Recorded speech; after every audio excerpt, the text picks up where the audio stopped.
Welcome back, everyone. Today, we're going back in time Yeah.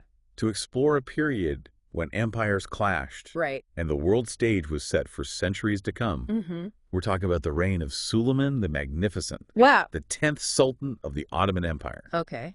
Think about it. One man's decisions shaped continents Yeah. and influenced the course of history Right. in a way that still resonates with us today. Absolutely. We'll be using excerpts from the History Daily podcast, Okay. which does a fantastic job of bringing Suleiman's story to life. It's amazing to consider that for those of you who remember the Cold War Right. and how global power dynamics felt so precarious, Right. the Ottoman Empire under Suleiman Okay. was a similar force to be reckoned with. So let's set the stage. Okay. It's September 30th, 1520, All right. and a young Suleiman arrives in Istanbul. Wow.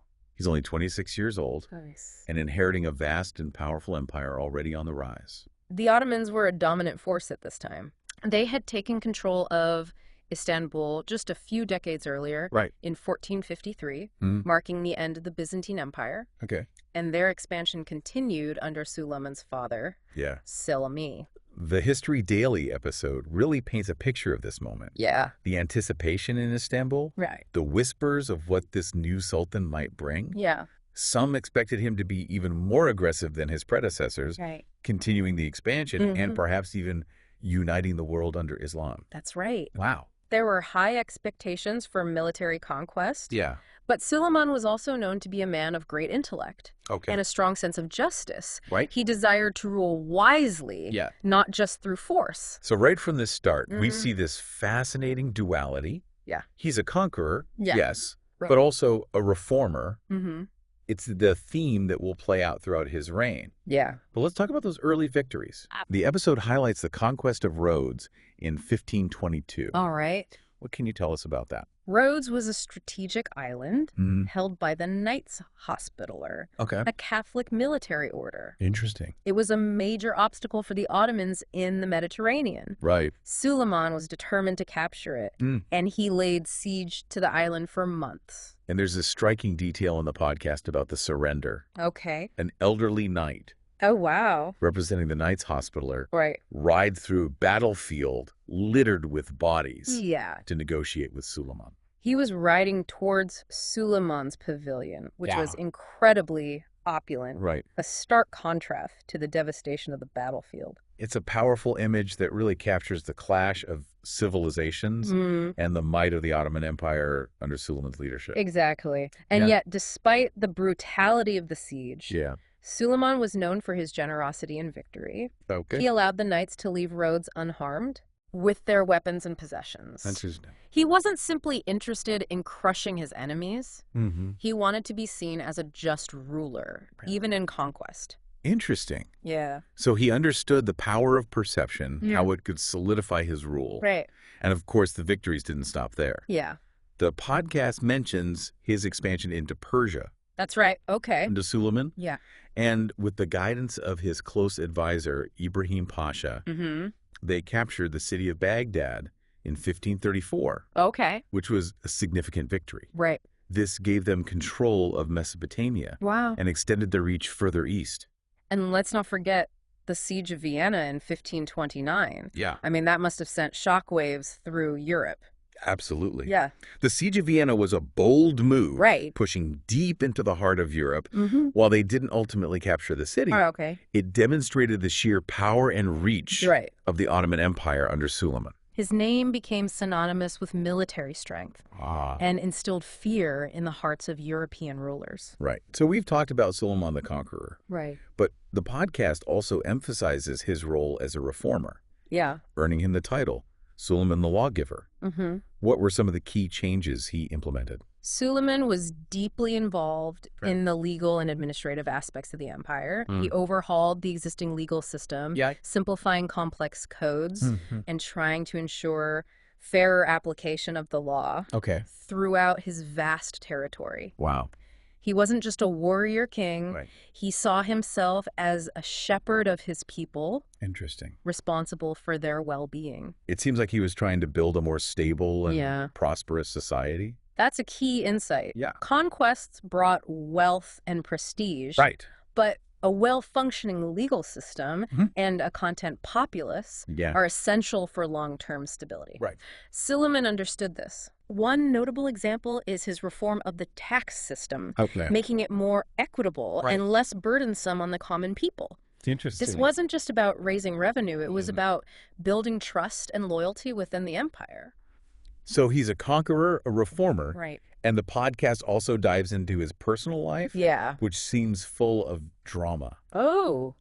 This is where the story of Roxolana comes in, right? Yes. A woman who rose from being a slave Right. to becoming Suleiman's wife and queen. The story of Suleiman and Roxolana Yep. is one of the most intriguing aspects of his reign. Okay. It was a love story that defied Ottoman traditions Wow. and had a profound impact on the dynamics of the court. Right. You see, Ottoman sultans typically had harems, but their wives were not elevated to the status of queen. So breaking with that norm must have created quite a stir. Absolutely. Yeah. Suleiman's decision to marry Roxolana, Right. a woman who had been captured and brought into the harem, Wow. was unheard of. It challenged the established order Right. and ruffled a lot of feathers among the elite. The podcast hints that Roxolana was a very clever Yes. and ambitious woman. She was, and she used her position to gain significant influence, especially when Suleiman was away on campaigns. Right. She became his confidant, Yeah. his advisor, Okay. and some argue a powerful player in the political machinations of the court. Okay, this is where things get really interesting. Yeah. The podcast mentions Ibrahim Pasha, Right. Suleiman's close friend and Grand Vizier. Mm-hmm. There seems to be a shift in their relationship Yeah. after Suleiman marries Roxolana. Yes. Ibrahim, Yeah. a talented military leader and administrator, Okay. played a key role in Suleiman's early successes. But with Roxolana's growing influence, Yeah. cracks began to appear in their friendship. Right. There were whispers of jealousy, Right. of rivalry, and even suspicion. Do we know if these suspicions were founded? It's difficult to say for sure. The historical sources from that era Yeah. are often biased or incomplete, Right. but it seems that Suleiman over time Okay. began to doubt Ibrahim's loyalty. Mm-hmm. He started to believe that Ibrahim was becoming too powerful, Right. perhaps even plotting against him. It seems like a classic power struggle, doesn't it? Exactly. Yeah. Ambition and suspicion can breed, Right. even in the closest of friendships, Mhm. especially when the stakes are so high. And in the world of Ottoman court politics, Right. such suspicions could have deadly consequences. And that brings us to a dark chapter in Suleiman's reign, Yeah. the execution of Ibrahim Pasha in 1536. The details surrounding Ibrahim's death Right. are shrouded in mystery. Yeah. He was summoned to dinner with the Sultan, Mm-hmm. and later that night he was strangled in his chambers Right. by the Sultan's guards. Right. It was a swift and brutal end Yeah. for a man who had once been one of the most powerful figures in the empire. It was. Wow. What does the podcast say about the reasons behind Suleiman's decision? Okay. I mean, to execute a close friend and advisor, Yeah. there must have been some serious accusations. The sources are unclear, but Okay. many historians believe that Roxolana played a role Right. in Ibrahim's downfall. Mhm. She might have used her influence Mhm. to stoke Suleiman's suspicions, Right. perhaps out of jealousy Okay. or a desire to protect her own position. If that's true, Yeah. it paints a rather ruthless picture of Roxolana. Right. She was clearly not just a passive player Mhm. in the palace intrigue. And this event really highlights the Wow. dangerous mix of power, love, and ambition that Mhm. was swirling around Suleiman's court. It also makes you wonder about Suleiman himself. Mm-hmm. Was he easily manipulated? Right. Or did he genuinely believe that Ibrahim had betrayed him? Yeah.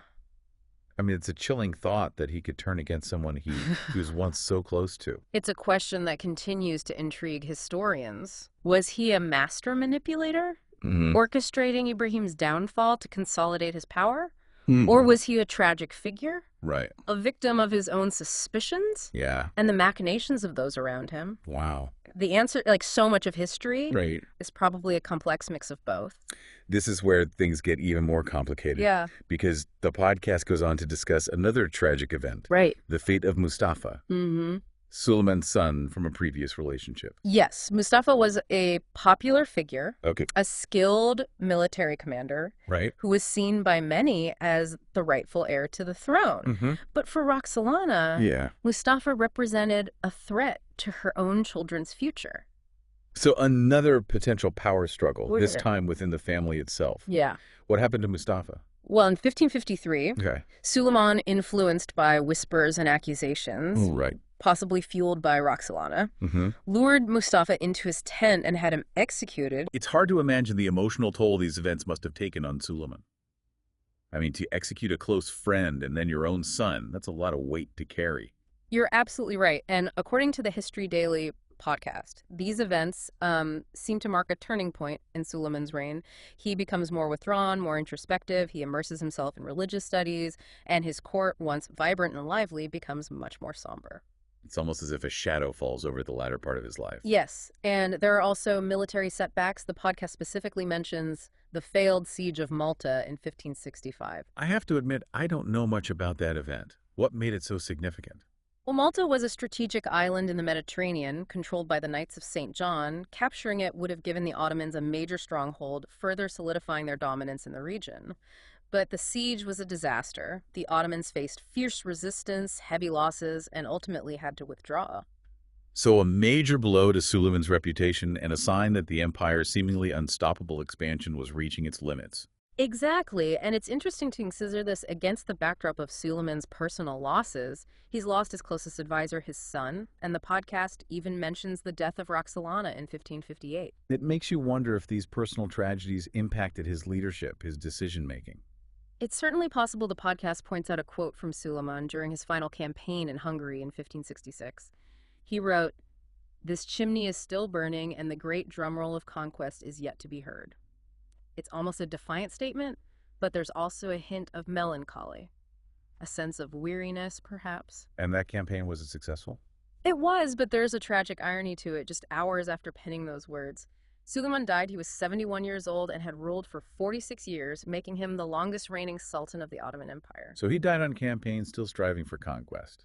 It's almost Shakespearean, isn't it? It really is, and it brings us back to that question. Was Suleiman truly magnificent? How do we reconcile his remarkable achievements with the brutality and the personal tragedies that marked his reign? It's a question that's been debated by historians for centuries, and there's no easy answer. He oversaw a period of incredible expansion and cultural flourishing for the Ottoman Empire. He reformed the legal system, commissioned grand architectural projects, and his reign is often referred to as the Golden Age of the Ottomans. That's right. But we also have to acknowledge the darker aspects of his rule, the executions, the power struggles, the manipulation. And even if some of those actions were driven by political necessity, they still cast a long shadow over his legacy.